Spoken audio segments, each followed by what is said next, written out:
শুরুতে জানিয়ে দেব প্রেসিডেন্ট পুতিনকে গ্রেফতার করতে নির্দেশ দিল আইসিসি। জানিয়ে দেব রাজনৈতিক কারণে নেতানিয়াহু গাজায় যুদ্ধ বন্ধ চায় না বলছেন ইসরায়েলের সাবেক সামরিক কর্মকর্তা। এদিকে 22 আরোহী নিয়ে রাশিয়ায় হেলিকপ্টার নিখোঁজ। জানিয়ে দেব পাকিস্তানকে এবার হুঁশিয়ারি দিচ্ছে ভারত। সর্বশেষ জানিয়ে দেব গাজায় সেনা মোতায়েন নিয়ে ইসরায়েলের প্রধানমন্ত্রী ও প্রতিরক্ষা মন্ত্রীর উত্তপ্ত বাক্য বিনিময়।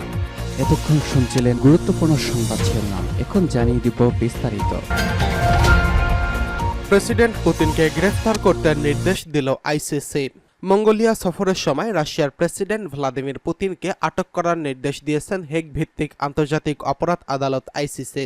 সংস্থাটির একজন মুখপাত্র বলেছেন, মঙ্গোলিয়াকে অবশ্যই রুশ প্রেসিডেন্ট ভ্লাদিমির পুতিনকে গ্রেফতার করতে হবে, কারণ তিনি উলানবাটনের আইসিসির সদস্য।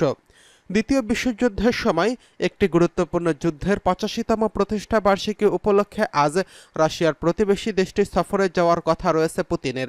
মঙ্গোলিয়া হচ্ছে আইসিসির সদস্য দেশ, সেই কারণে নীতিগতভাবে দেশটি আইসিসির গ্রেফতারি পরোয়ানা মেনে চলতে বাধ্য। ইউক্রেনের যুদ্ধে পুতিনের বিরুদ্ধে গ্রেফতারি পরোয়ানা রয়েছে, ফলে তাত্ত্বিকভাবে পুতিন গ্রেফতারের ঝুঁকিতে পড়বেন। আইসিসির মুখপাত্র ফাদি আল আবদুল্লাহ গতকাল ব্রিটিশ সংবাদ মাধ্যম বিবিসিকে বলেছেন, যেসব দেশ রোম সংবিধিতে স্বাক্ষর করেছে তারা 9 নম্বর অনুচ্ছেদ অনুসারে সহযোগিতা করতে বাধ্য। রোম সংবিধি হল একটি আন্তর্জাতিক চুক্তি যা আন্তর্জাতিক অপরাধ আদালতকে স্থাপন করেছেন। 2002 সালে মঙ্গোলিয়া এই সংবিধি অনুমোদন করেছিলেন।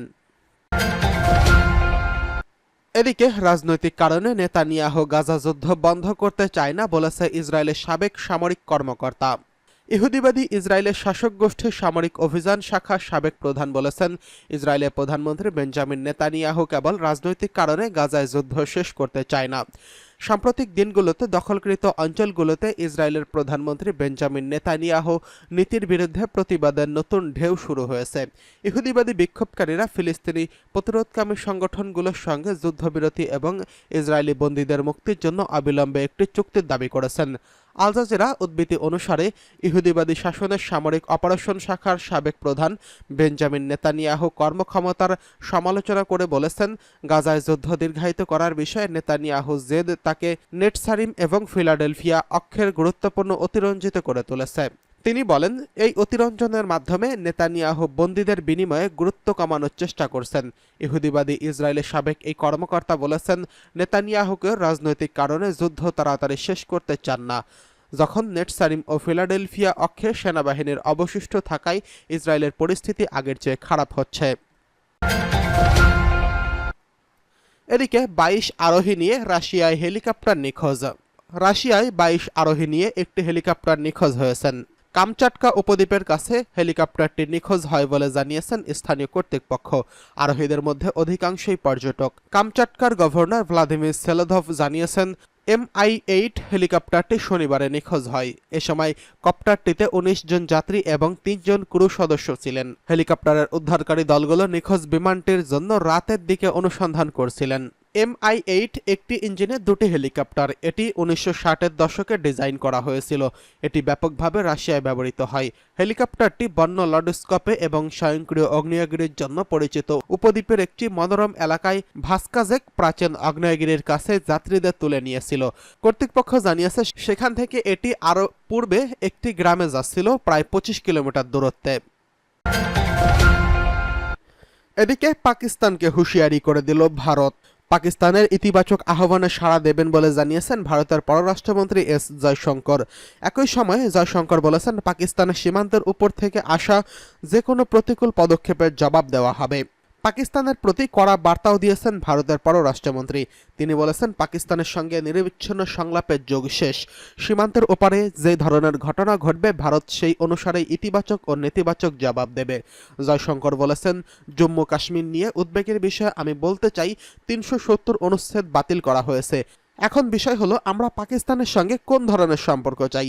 এদিকে আগামী 15 ও 16 অক্টোবর পাকিস্তানের রাজধানী ইসলামাবাদে সাংহাই প্রতিযোগিতা সংস্থার শীর্ষ সম্মেলন অনুষ্ঠিত হওয়ার কথা রয়েছে, যেখানে দেশটির সংস্থাটির সদস্য দেশগুলোর রাষ্ট্র বা সরকার প্রধানেরা যোগ দেবেন। ওই বৈঠকে ভারতের প্রধানমন্ত্রী নরেন্দ্র মোদীকেও আমন্ত্রণ জানানো হয়েছে। পাকিস্তানের পররাষ্ট্র মন্ত্রণালয়ের সাপ্তাহিক প্রেস ব্রিফিংয়ের সময় মুখপাত্র মুমতাজ জাহারা বালুচ নিশ্চিত করেছেন, দেশটির বৈঠকে অংশগ্রহণের জন্য সদস্য দেশগুলোর রাষ্ট্র সরকার এবং রাষ্ট্রপ্রধানদের আমন্ত্রণ জানিয়েছেন। তবে এই আহ্বানে সাড়া দিয়ে মোদী পাকিস্তানে যাবেন কিনা ভারত বিষয়টি এখনও নিশ্চিত করেনি। এদিকে গাজায় সেনা মোতায়েন নিয়ে ইসরায়েলের প্রধানমন্ত্রী এবং প্রতিরক্ষা মন্ত্রীর উত্তপ্ত বাক্য বিনিময়। ফিলিস্তিনের গাজায় চলমান যুদ্ধবিরতি এবং হামাসের হাতে জিম্মিদের মুক্তির বিষয়ে ইসরায়েলের প্রধানমন্ত্রী বেঞ্জামিন নেতানিয়াহু এবং প্রতিরক্ষামন্ত্রী ইয়েভ গ্যালান্টের মধ্যে তীব্র মতবিরোধ দেখা দিয়েছে। এই মতবিরোধ উত্তেজনার চরমে পৌঁছায় বৃহস্পতিবার রাতে। খবর অনুসারে দেশটির নিরাপত্তা সংক্রান্ত মন্ত্রিসভার এক বৈঠকে দুজনের মধ্যে তুমুল বিতর্ক হয়। ইসরায়েলের বেশ কিছু গণমাধ্যমের খবরে জানা যায়, নেতানিয়াহু এবং গ্যালান্টের মধ্যে তর্ক বাধে ফিলাডেলফি করিডর থেকে সেনা সরানো হবে কিনা এই নিয়ে। এই করিডর গাজা এবং মিশরের সীমান্তে অবস্থিত, যার দৈর্ঘ্য প্রায় 14 কিলোমিটার। বর্তমানে এটি ইসরায়েলি প্রতিরক্ষা বাহিনীর নিয়ন্ত্রণে রয়েছে। তবে গাজায় যুদ্ধবিরতির সময় এই করিডরে সেনা মোতায়েন রাখা হবে কিনা তা নিয়ে হামাস ও ইসরায়েলের মধ্যে মতপার্থক্য রয়েছে। হামাসের দাবি, যুদ্ধবিরতি চলাকালে সীমান্ত এলাকা থেকে ইসরায়েলি সেনাদের সরিয়ে নিতে হবে। বৃহস্পতিবার বৈঠকে নেতানিয়াহু মন্ত্রিসভার সামনে একটি ম্যাপ উপস্থাপন করেন, যাতে তিনি ফিলাডেলফি করিডরে সেনা মোতায়েন রাখার পরিকল্পনা জানান। গ্যালান্ট তাতে আপত্তি জানিয়ে বলেন, এতে হামাস কোনোভাবেই রাজি হবে না এবং এর ফলে যুদ্ধবিরতি চুক্তি বাস্তবায়ন আরও কঠিন হবে। এমনকি জিম্মি ব্যক্তিদের মুক্তি পাওয়ার সম্ভাবনাও নষ্ট হয়ে যাবে। দুজনের মধ্যে উত্তপ্ত বাক্য বিনিময় বেশ কিছুক্ষণ ধরে চলে। এক পর্যায়ে গ্যালান্ট ক্ষুব্ধ হয়ে বলেন, প্রধানমন্ত্রী যেহেতু সব সিদ্ধান্ত নিচ্ছেন, তিনি হয়তো জিম্মিদের মৃত্যুর বিষয়টি সিদ্ধান্ত নিতে পারবেন। এখানে 30 জন মানুষের জীবন ঝুঁকির মধ্যে রয়েছে।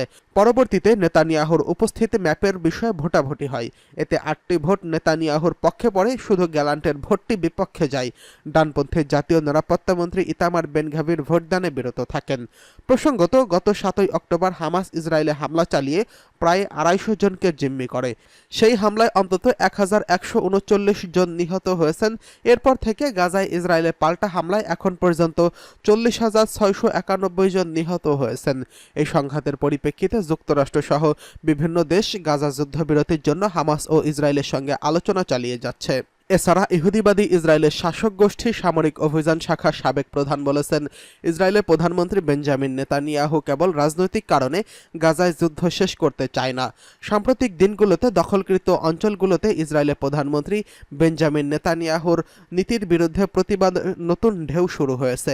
ইহুদিবাদী বিক্ষোভকারীরা ফিলিস্তিনি প্রতিরোধকামী সংগঠনগুলোর সঙ্গে যুদ্ধবিরতি এবং ইসরায়েলি বন্দীদের মুক্তির জন্য অবিলম্বে একটি চুক্তির দাবি করেছেন।